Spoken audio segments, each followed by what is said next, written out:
নব্য ফ্যাসিবাদ, নব্য স্বৈরাচার, চাঁদাবাজ, তখন তো সর্বজনীন ব্যক্তিরাই মানে ইয়ে যাচ্ছে। এই যে রাজনৈতিক অভিলাষের কথা বলছি, এই অভিলাষের কারণে আজকে এই ধরনের মানে অস্বস্তিকর পরিবেশ তৈরি হচ্ছে যে আমরা একে অপরের বিরুদ্ধে বলছি। তাদের রাজনৈতিক অভিলাষ এই ক্ষেত্রে দায়ী। এখন আমার পক্ষে আসিফ নজরুল সাহেবের সাথে যোগাযোগ করা অনেক টাফ, আমার সঙ্গে আসিফ মাহমুদের সঙ্গে যোগাযোগ করা টাফ, নাহিদের সঙ্গে যোগাযোগ করা টাফ, অথচ এরা আমাদের সাথে প্রতিনিয়ত যোগাযোগ করত। এই আন্দোলনে আমি আপনাদেরকে বলি যে মানুষগুলো হাত পা চোখ হারাইছে, তাদের অনুভূতি আর এই উপদেষ্টাদের অনুভূতি একরকম না। আমি এখানে ডক্টর এখানে হাসনাত স্যারকে বলি, আপনি কি সার্জিস অথবা হাসনাত আব্দুল্লাহকে চিনতেন 5 তারিখের আগে? দেখেন, চিনতেন না। 5 তারিখের আগে হ্যাঁ, চিনতে হতো, হ্যাঁ। 2-4 দিন আগে। তারপরে আশরাফুল ইসলাম স্যার আপনি চিনতেন হাসনাত আব্দুল্লাহ এবং সার্জিসকে? অবশ্যই চিনতাম, অবশ্যই চিনতাম। জুলাই থেকে, জুলাই মাঝামাঝি থেকে আপনার দূরদর্শিতা অনেক ভালো।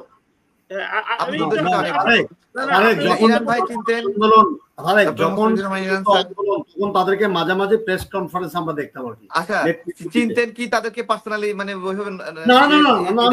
আমি টিভির মাধ্যমে দেখেছি, টেলিভিশনের মাধ্যমে দেখেছি। ওই তো টিভির মাধ্যমে দেখলেও এইটাই হাসনাত আব্দুল্লাহ, এই তার ইম্প্যাক্ট, এটা আমরা কেউ জানতাম না, চিনতাম না।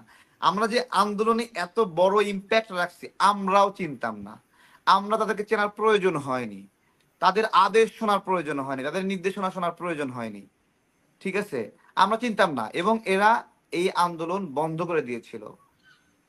আইনমন্ত্রী সহ নেতৃবৃন্দ, আওয়ামী লীগের নেতৃত্বের সাথে বসে সমঝোতা করেছিল। That was a financial deal. ওইটা একটা ফিনান্সিয়াল ডিল ছিল, ওইটা একটা সিকিউরিটি ডিল ছিল, তাদের সিকিউরিটি ডিল ছিল। তারা নিরাপদে থাকবে, আন্দোলন বন্ধ করবে।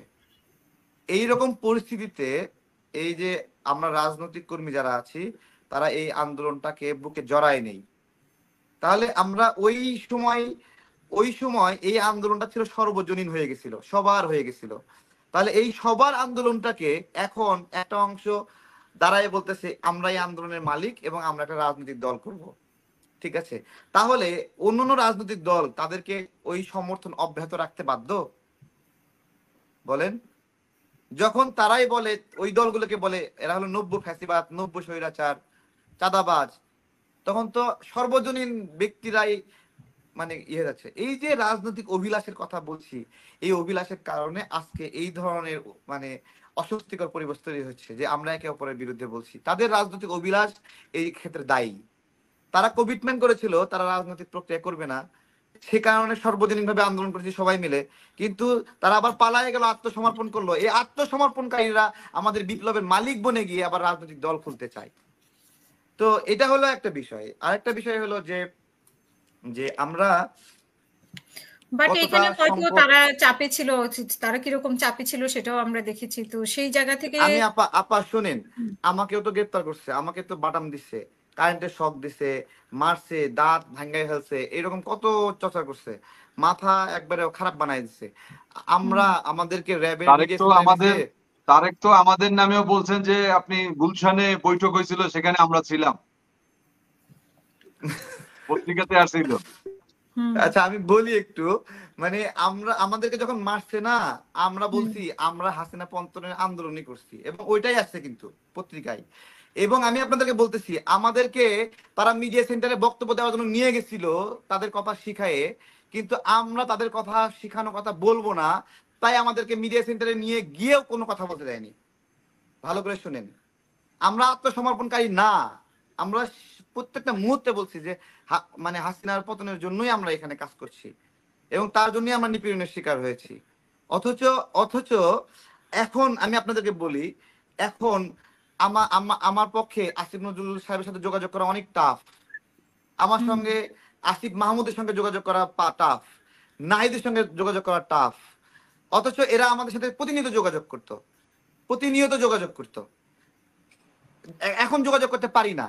তাহলে রাষ্ট্রদের সংস্কার হবে? তাহলে এখন তো ওদের সাথে যারা আন্দোলন করেছে আপনারা সহ কেউই আমি একটু বলি, শুনেন, আমি বলি রাষ্ট্রদের সংস্কার হবে।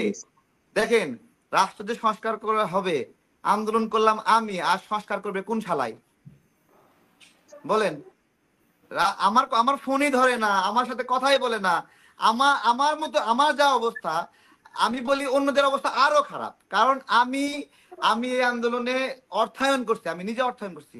আমার কাছে হিউজ পরিমাণ আমার ব্যবসার টাকা ছিল, একে নগদ টাকা নিয়ে আমি বসেছিলাম, পুরা টাকা আমি ঢেলে দিয়েছি এই মুভমেন্টে।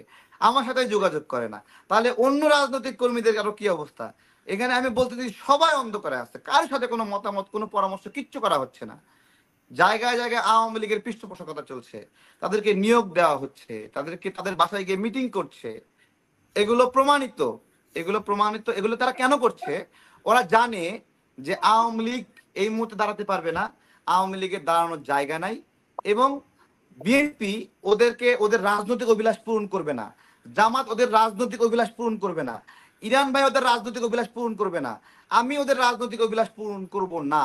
যেহেতু আওয়ামী লীগের দাঁড়ানোর জায়গা নাই, তাই আওয়ামী লীগের একমাত্র অপশন ওদের রাজনৈতিক অভিলাষ পূরণ করার জন্য, ওদের অর্থায়ন করার জন্য, ওদের ওদের ওদের সঙ্গে গিয়ে আওয়ামী লীগ পিঠ বাঁচানোর জন্য হলেও শেষ করবে। ওদের সাথে গিয়ে কাজ করবে।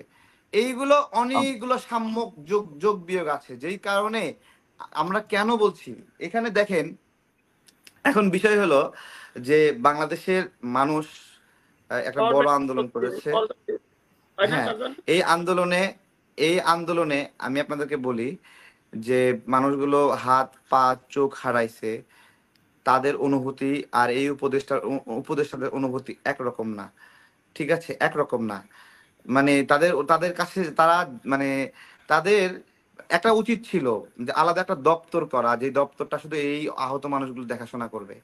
একটা আলাদা দপ্তর অথবা আলাদা একটা উপদেষ্টাই প্রয়োজন ছিল, যে এই আহতদের এবং আমি আজকে বলছি যে এই যে আমাদের প্রায় 20,000 না কত হাজার ভুয়া মুক্তিযোদ্ধা আছে না, এই ভুয়া মুক্তিযোদ্ধাদের এই মুক্তিযোদ্ধা সনদ বাতিল করা দরকার, তাদের ভাতাগুলো কেড়ে নেওয়া দরকার, এবং তাদের যে অর্থায়ন করা হয় সে অর্থগুলো কেড়ে নিয়ে এই এখন যারা আহত হয়েছে ওদের ওদের নামে এই ভাতাগুলো দেওয়া দরকার।